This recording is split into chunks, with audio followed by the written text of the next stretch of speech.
12살짜리 아이가 왕이 되었습니다. 그 아이의 이름은 단종. 그리고 그 즉위식이 열리던 바로 그날 경복궁 안 어딘가에서 그 아이의 죽음이 이미 설계되고 있었습니다. 오늘 제가 들려드릴 이야기는 역사책에 없는 이야기입니다. 역사는 단종이 영월 유배지에서 죽었다고 기록합니다. 하지만 만약 그가 죽지 않았다면, 만약 그가 자신을 죽이려 한 자들을 스스로의 손으로 무너뜨렸다면 지금부터 그 이야기를 시작하겠습니다. 1452년 5월 조선의 6번째 왕 문종이 죽어가고 있었습니다. 제위 2년 3개월 병약하다는 것은 모두가 알고 있었지만 이렇게 빠를 줄은 아무도 몰랐습니다. 어의들이 물러나고 침전에는 문종과 어린 세자 단둘만 남았습니다. 문종이 아들의 손을 잡았습니다. 12살 홍이의 손은 작고 따뜻했습니다. 문종이 말했습니다. 홍이야, 예 아바마마. 내가 왕이 되면 주변을 믿지 말아라. 충성이라는 말을 입에 달고 사는 자일수록 더욱 조심해야 한다. 어린 단종은 그 말의 무게를 알지 못했습니다. 알 수가 없었습니다. 12살은 그런 나이입니다. 아바마마 빨리 낳으셔야 합니다. 문종이 웃었습니다. 이 웃음이 얼마나 쓸쓸한 웃음인지 홍이는 눈치채지 못했습니다. 그로부터 사흘 뒤 문종이 승하했습니다. 즉위식 날 아침 경복궁 근정전은 화려했습니다. 온 나라의 관리들이 도열해 있었습니다. 백관들이 무릎을 꿇었습니다. 하늘은 맑았고 북소리는 장엄했습니다. 12살 단종이 용상에 올랐습니다. 면류관이 작은 머리에 얹혔습니다. 곤룡포가 작은 어깨에 걸쳐졌습니다. 천세, 천세, 천천세 함성이 울려 퍼졌습니다.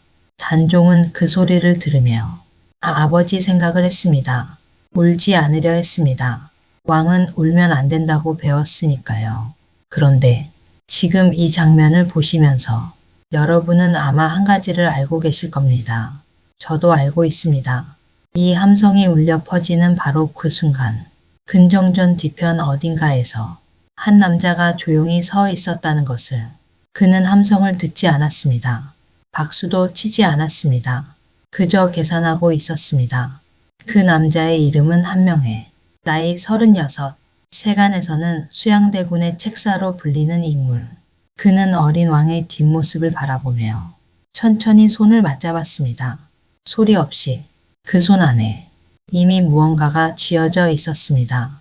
즉위식이 끝난 오후 한명회는 수양대군의 사저에 있었습니다. 수양대군이 물었습니다. 어떻게 보았소? 한명회가 대답했습니다. 12살짜리 왕입니다. 황보인이 좌의정, 김종서가 우의정. 그들이 어린 왕을 둘러싸고 섭정에 나설 것입니다.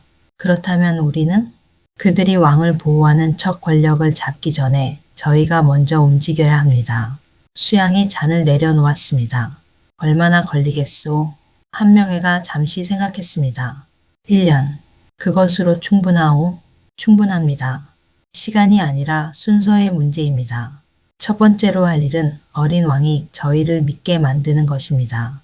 지금 이 대화가 이루어지는 동안 단종은 무엇을 하고 있었을까요?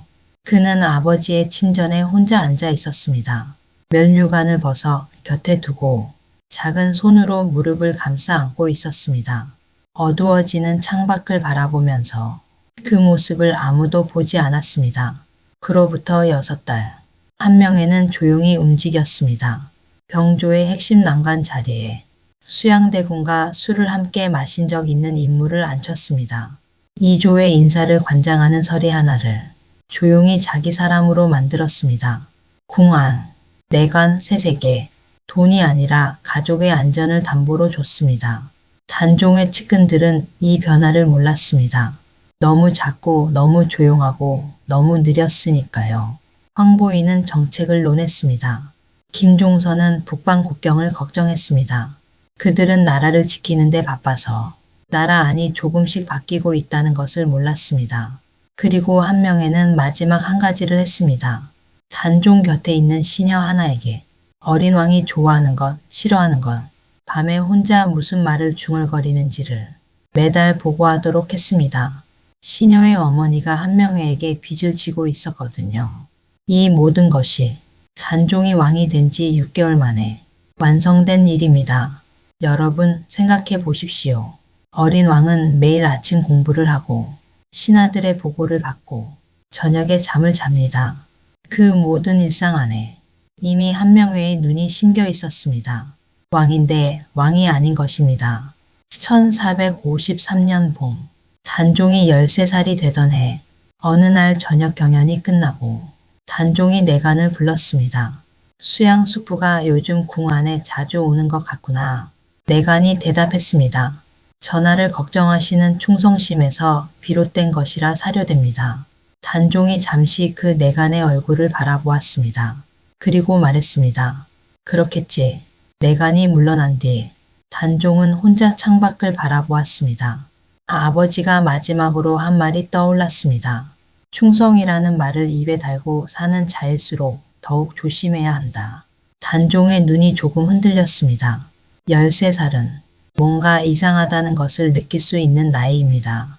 하지만 그것이 무엇인지 정확히 알기에는 아직 너무 어린 나이입니다. 그 차이가 이후 모든 것을 결정하게 됩니다. 1453년 10월 한명회가 수양대군에게 찾아왔습니다.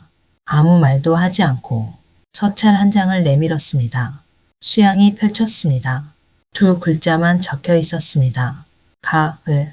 수양이 서찰을 들고 한명회를 바라보았습니다. 한명회가 고개를 끄덕였습니다. 준비가 되었습니다. 수양이 잠시 침묵했습니다. 돌이킬 수 없겠지? 한명회가 대답했습니다. 처음부터 돌이킬 생각으로 시작하지 않으셨지 않습니까? 수양이 서찰을 촛불에 태웠습니다. 그날 밤 단종은 글을 읽다 잠들었습니다. 아무것도 모른 채, 아무것도 느끼지 못한 채 경복궁 하늘에 달이 떴습니다. 크고 밝은 달이었습니다. 다음 날 아침 단종이 눈을 떴습니다. 그리고 10월 10일 밤이 찾아왔습니다. 김종서의 집 앞에 말발굽 소리가 멈췄습니다. 창문 안에서 불빛이 흔들렸습니다. 역사는 그날 밤에 대해 이렇게 기록합니다. 계유년 10월 10일 수양대군이 군사를 이끌고 김종서를 처단하였다. 단 한 줄. 그러나 그 한 줄 안에서 13살 단종의 세계는 산산조각이 났습니다.